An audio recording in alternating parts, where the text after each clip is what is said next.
तो सोचिए, करीब 30 करोड़ की आबादी एक साथ एक ही दिशा में दौड़ रही है। और मंजिल तक सिर्फ एक पहुंचेगा। बिल्कुल। और ये किसी हॉलीवुड थ्रिलर का क्लाइमैक्स नहीं है।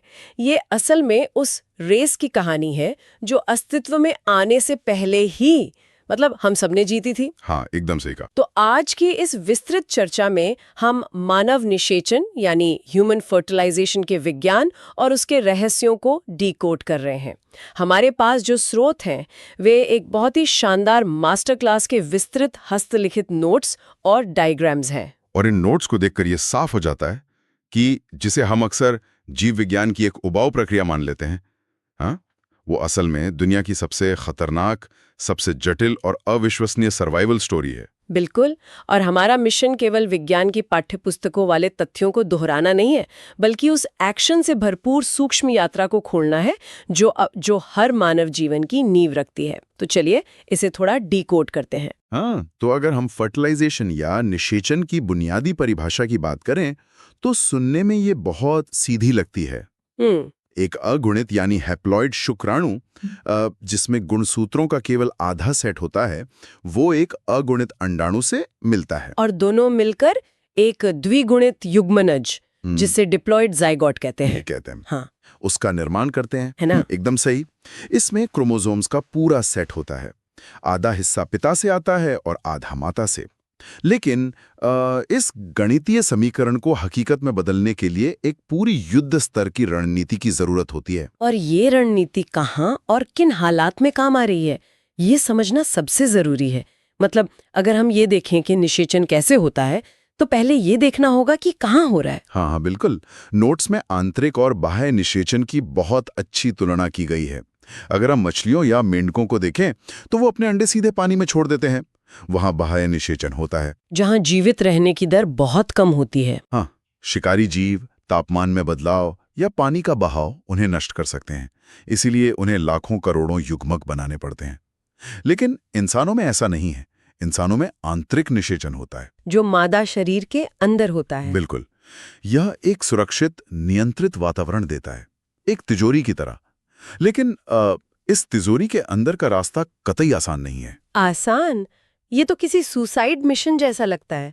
मतलब अगर हम शुक्राणु के सफर की बात करें तो नोट्स के अनुसार उसका रास्ता होता है योनि, फिर गर्भाशय ग्रीवा या सर्विक्स, फिर गर्भाशय और अंत में अंडवाहिनी यानी फिलोपियन ट्यूब। हाँ, इसे VCU फॉल का रास्ता कहा गया है नोट्स में। और एक बार के स्खलन में लगभग 30 करोड़ शुक्राणु इस रेस में शामिल होते हैं, 300 मिलियन। और उनकी गति होती है सिर्फ 1.5 से 3 मिलीमीटर प्रति मिनट, जो उनके माइक्रोस्कोपिक आकार के हिसाब से बहुत तेज है, लेकिन दूरी बहुत लंबी है। बिल्कुल। ये किसी विशाल पहाड़ को बिना ऑक्सीजन के चढ़ने जैसा है। और ये चढ़ाई किसी शांत रास्ते पर नहीं हो रही है, ये एक भयंकर बाधा दौड़ है। मादा जनन पथ का वातावरण अत्यधिक अम्लीय होता है, जो तुरंत शुक्राणुओं को नष्ट कर सकता है।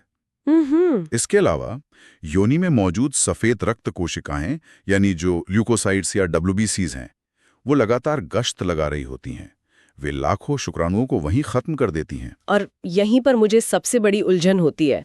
मतलब मादा शरीर उसी चीज पर हमला क्यों कर रहा है जो प्रजनन के लिए सबसे ज्यादा जरूरी है? ये एक बहुत ही वाजिब सवाल है। ये तो ऐसा हुआ कि आपने किसी को घर बुलाया है और दरवाजे पर हथियारबंद गार्ड्स खड़े कर दिए हैं जो किसी को अंदर ही ना आने दें। हाँ, ये विरोधाभासी लग सकता है।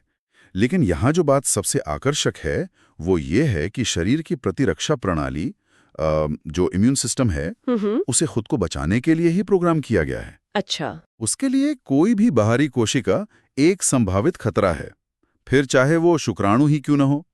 लेकिन अगर हम इसे विकासवाद के नजरिए से देखें तो ये एक प्राकृतिक क्वालिटी कंट्रोल की तरह काम करता है। ओहो, मतलब एक तरह की छंटनी। बिल्कुल, ये एक क्रूर लेकिन जरूरी छंटनी है। केवल वे ही शुक्राणु जो सबसे मजबूत हैं, जिनकी संरचना एकदम सही है और जो सबसे तेज तैर सकते हैं, वे ही इस एसिड और इम्यून सिस्टम के हमले से बच पाएंगे। जिससे ये सुनिश्चित होता है कि अंडाणु तक केवल सर्वश्रेष्ठ जेनेटिक्स ही पहुंचे। एकदम सही।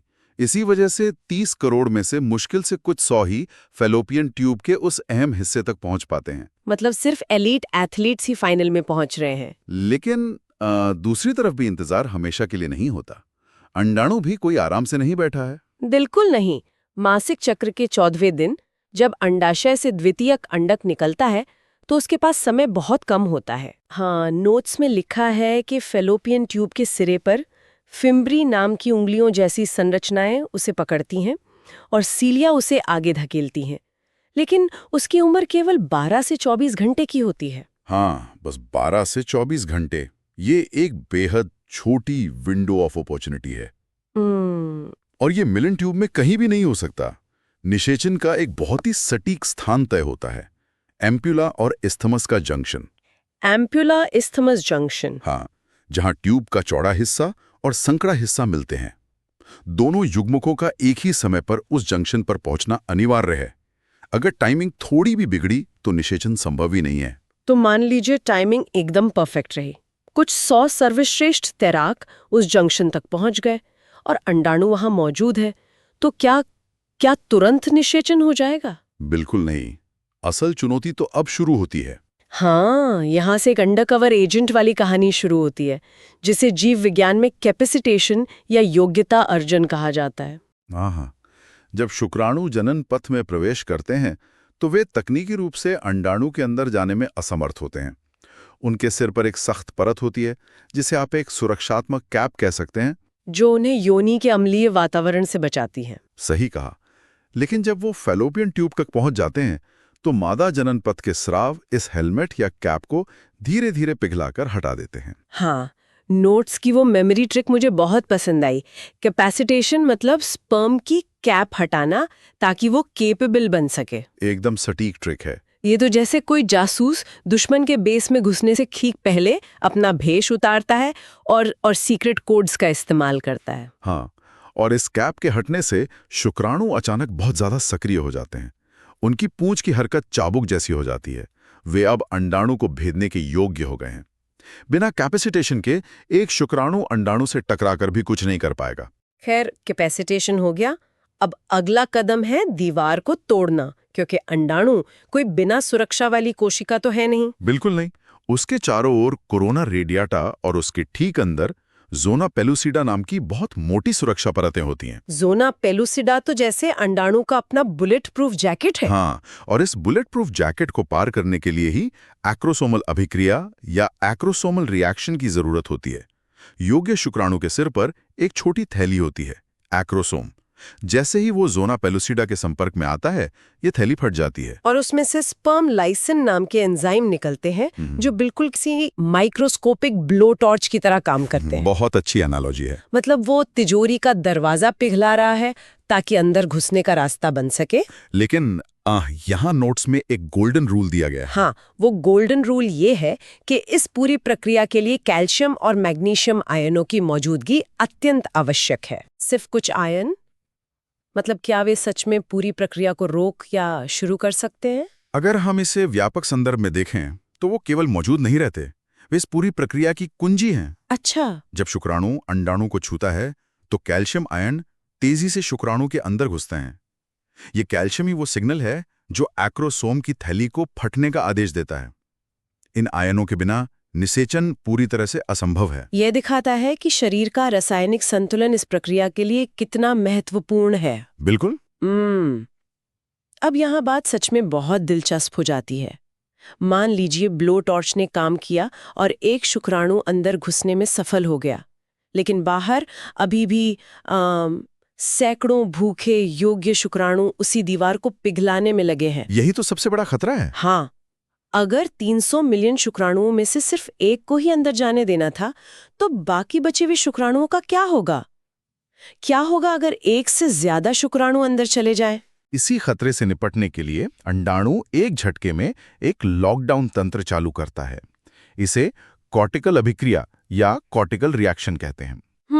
जैसे ही पहले शुक्राणु का स्पर्श होता है, अंडाणु में डीपोलराइजेशन होता है, मतलब सोडियम चैनल खुल जाते हैं और भारी मात्रा में कैल्शियम अंदर आता है। फिर से कैल्शियम? हाँ, और इस कैल्शियम के कारण कॉर्टिकल ग्रैन्यूल्स सक्रिय होकर अपना तरल बाहर छोड़ते हैं।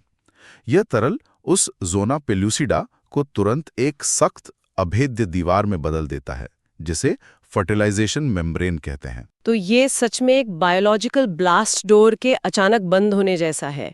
एक अंदर आया और पीछे से भारी लोहे का दरवाजा गिर गया। बिल्कुल। लेकिन प्रकृति ने ये लॉकडाउन मैकेनिज्म इतना तेज क्यों बनाया है? क्योंकि अगर एक से ज्यादा शुक्राणु अंदर आ गए, जिसे बहुशुक्राणुता या पॉलिस्पर्मी कहते हैं, तो गुणसूत्रों की संख्या बिगड़ जाएगी। अच्छा, कैसे? एक शुक्राणु में 23 गुणसूत्र हैं और अंडाणु में 23 हैं, मिलकर 46 बनते हैं। अगर 2 शुक्राणु अंदर आ गए तो 69 गुणसूत्र हो जाएंगे। इससे भ्रूण जीवित ही नहीं रह पाएगा। ये तंत्र सुनिश्चित करता है कि आनुवांशिक जानकारी का संतुलन एकदम सटीक रहे। रोंगटे खड़े हो जाते हैं ये सोचकर कि हमारी जिंदगी की शुरुआत में ही इतनी सख्त सुरक्षा व्यवस्था काम कर रही थी। खैर, सुरक्षा कवच बंद हो गया, बाहरी दुनिया से नाता टूट गया। अब असली काम शुरू होता है, 2 अलग-अलग कोशिकाओं का एक जीवन में बदलना। हाँ, अब आता है उभय मिश्रण या एम्फीमिक्सिस। अंडाणु की सतह पर एक फर्टिलाइजेशन कोन बनता है जो शुक्राणु को अंदर खींच लेता है। और नोट्स बताते हैं कि शुक्राणु के प्रवेश करते ही द्वितीय कंडक अपना रुका हुआ विभाजन, जो अर्धसूत्री विभाजन 2 है, उसे पूरा करता है। बिल्कुल। और फिर दोनों के 23 गुणसूत्र मिल जाते हैं। एक 46 गुणसूत्रों वाला द्विगुणित युग्मनज बन जाता है। निषेचन पूरा हुआ। मतलब इस एक पल में बहुत सी चीजें तय हो जाती हैं। लिंग निर्धारण भी यही होता है। अगर शुक्राणु X लाया था तो लड़की, Y लाया था तो लड़का। हाँ, और माता पिता के जीन मिलने से विभिन्नताएं आती हैं जो इवोल्यूशन के लिए बहुत जरूरी हैं। यहाँ मैं नोट्स के एक बहुत ही रोचक MCQ फैक्ट पे ध्यान खींचना चाहूंगी। हाँ? इसमें लिखा है कि अंडाणु के पास अपना खुद का तारक केंद्र या सेंट्रियोल नहीं होता। हाँ, ये बहुत महत्वपूर्ण बिंदु है। तो इसका क्या मतलब है? इसका मतलब है कि शुक्राणु सिर्फ अपना आधा DNA ही नहीं लाता, बल्कि वो विभाजन शुरू करने के लिए ये मशीनरी यानी सेंट्रियोल भी साथ लाता है। एकदम सही। ये तो ऐसा है जैसे कोई बिल्डर घर बनाने के लिए सिर्फ नक्शा ही नहीं, बल्कि अपने साथ सीमेंट मिक्सर भी लेकर आया हो। क्योंकि मशीन के बिना निर्माण शुरू ही नहीं हो सकता। अरे वाह, ये एनालॉजी बहुत बेहतरीन है। ये इस बात का स्पष्ट उदाहरण है कि कैसे नर और मादा युग्मक सच में एक दूसरे के पूरक हैं। इस सेंट्रियोल के बिना क्लीवेज या कोशिका विभाजन शुरू ही नहीं हो सकता। कोशिकाओं की ठोस गेंद है। हाँ, मोरुला से फिर ब्लास्टोसिस्ट बनता है और अंत में लगभग 7वें दिन ये गर्भाशय की दीवार से चिपक जाता है, जिसे इम्प्लांटेशन कहते हैं। इस पूरी जटिल प्रक्रिया को याद रखने के लिए नोट्स में एक कमाल की ट्रिक है, ACACOM। हाँ, ये 5 चरणों को याद रखने का आसान तरीका है। A से अराइवल या आगमन, CA से कैपेसिटेशन, फिर A से एक्रोसोमल रिएक्शन, CO से कॉर्टिकल रिएक्शन और AM से एम्फीमिक्सिस। ये कोई साधारण साइंस की थ्योरी नहीं है, ये एक बायोलॉजिकल सिम्फनी है, एक सटीक और जटिल नृत्य। बिल्कुल। और सुनने वालों के लिए ये सच में एक आहा मोमेंट होना चाहिए कि अस्तित्व में आने से पहले ही हर व्यक्ति ने सूक्ष्म स्तर पर बाधाओं के असंभव सी दौर जीती है। इसमें कोई शक नहीं है। लेकिन चर्चा के अंत में एक ऐसा विचार है जिस पर हम सबको सोचना चाहिए। हमने देखा कि ये पूरी प्रक्रिया कितने खास रासायनिक संकेतों पर निर्भर है, जैसे एक्रोसोम फटने के लिए या कॉर्टिकल रिएक्शंस के लिए कैल्शियम आयंस चाहिए। हाँ, वो लॉक एंड की तंत्र। तो क्या भविष्य में वैज्ञानिक इन अत्यंत विशिष्ट तंत्रों को पूरी तरह से समझकर बिना किसी हार्मोनल दुष्प्रभाव के पुरुष गर्भ निरोधक बना सकते हैं? ये एक बहुत ही क्रांतिकारी विचार है। अगर हम उस विशिष्ट कैल्शियम ट्रिगर को ब्लॉक कर दें तो हाँ, ये बिल्कुल संभव है। या फिर सोचिए उन बांझपन या इनफर्टिलिटी के मामलों के बारे में जिन्हें आज मेडिकल साइंस अस्पष्ट मानता है। क्या पता समस्या इन्हीं छोटे आयन चैनल्स में हो। ये शरीर के इस बेहतरीन सुरक्षा तंत्र को ही भविष्य की चिकित्सा का आधार बनाने जैसा होगा। बिल्कुल।